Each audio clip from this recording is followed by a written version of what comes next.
Donald Trump, Harvey Weinstein, New York Yankees. Your Thursday briefing. Want to get this briefing by email? Here's the sign up. Good morning. Here's what you need to know. Palestinian unity deal. Hamas and Fatah signed a reconciliation deal in Cairo today that aims to end their decade-old rivalry and paves the way for joint control of Gaza's borders. Under the agreement, brokered by Egyptian intelligence, Fatah will lift the series of punitive sanctions that it imposed on Hamas-controlled Gaza this year. But it leaves thornier issues unresolved. Trump's to-do list. With Congress failing to repeal the Affordable Care Act, President Trump is ready to go it alone on health care. He plans to sign an executive order today that would relax rules on small businesses that band together to buy health insurance. On Wednesday, the president said it was possible the U.S. would drop out of the North American Free Trade Agreement. His administration has pushed for significant changes to the deal, but Mexico and Canada say they're non-starters. Separately, Mr. Trump threatened to use the government's power over broadcast licenses to retaliate against NBC for a report about the U.S. nuclear arsenal. Curious about how the Times covers the Trump administration? You can submit questions for a Times talk at 6:30 p.m. Eastern today with our White House correspondents Peter Baker and Maggie Haberman, as well as Dean Bockwit, our executive editor. Why California's blazes are so destructive. Wildfires often break out in the state at this time of year, but we've never seen anything like this, said a woman whose parents died on Monday. Experts explain why 2017 has been so bad. The confirmed death toll has risen to 23, and exhausted firefighters are stretched to their limits. Hollywood has a problem. It is an industry with a history of sexually exploiting younger female performers and stamping expiration dates on older ones.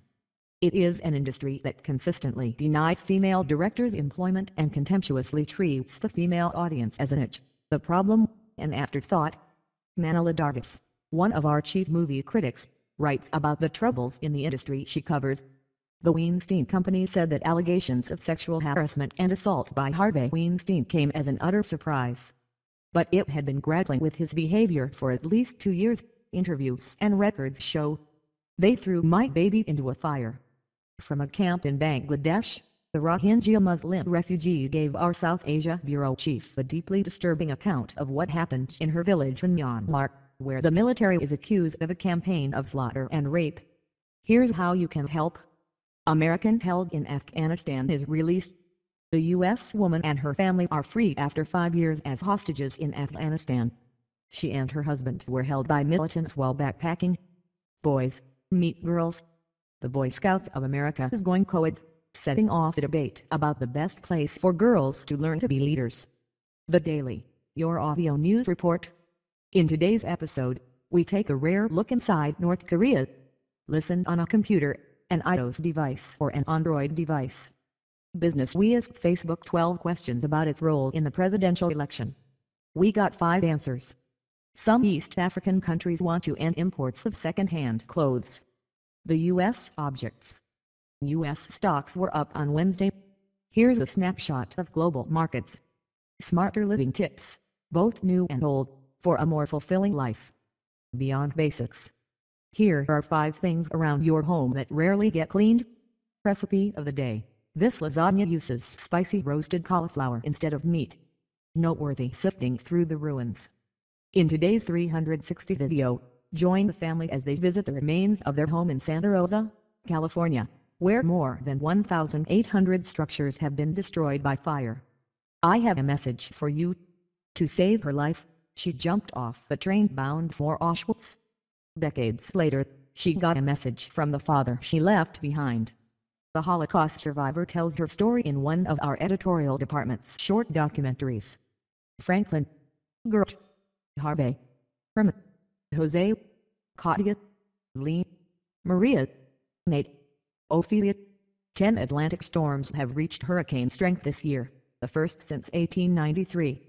The work of a genius. The Times' own Nicolene Anna Jones is among this year's MacArthur Foundation Fellows. We've collected some of her best writing. Hands, an online sensation.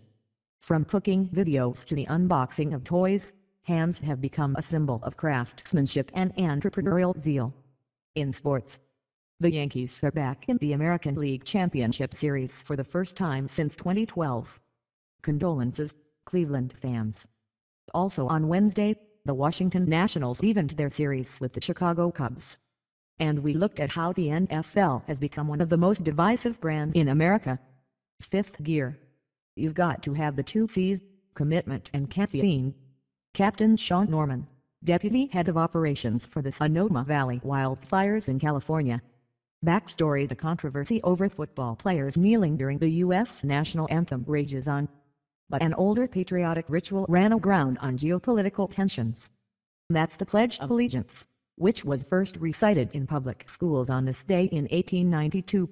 The pledge was written by Francis Bellamy, a Baptist minister and socialist, to be rolled out with a nationwide push to celebrate Columbus Day in schools. It was soon widely recognized. Mr. Bellamy instructed that a salute be performed, right arm extended upward, with the palm twisting up at the first mention of the flag. When fascist regimes emerged in Italy and Germany using extended arm salutes, Bellamy's began to fall from favor. As one author wrote, the similarities in the salute had begun to attract comment as early as the mid-1930s.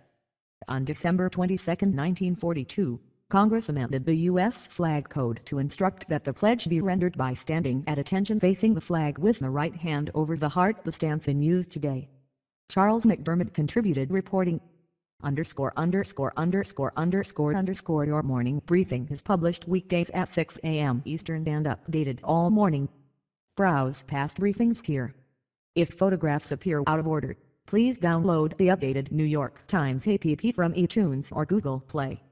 What would you like to see here? Contact us at briefing@nettimes.com. You can sign up here to get the briefing delivered to your inbox. Check out our full range of free newsletters here.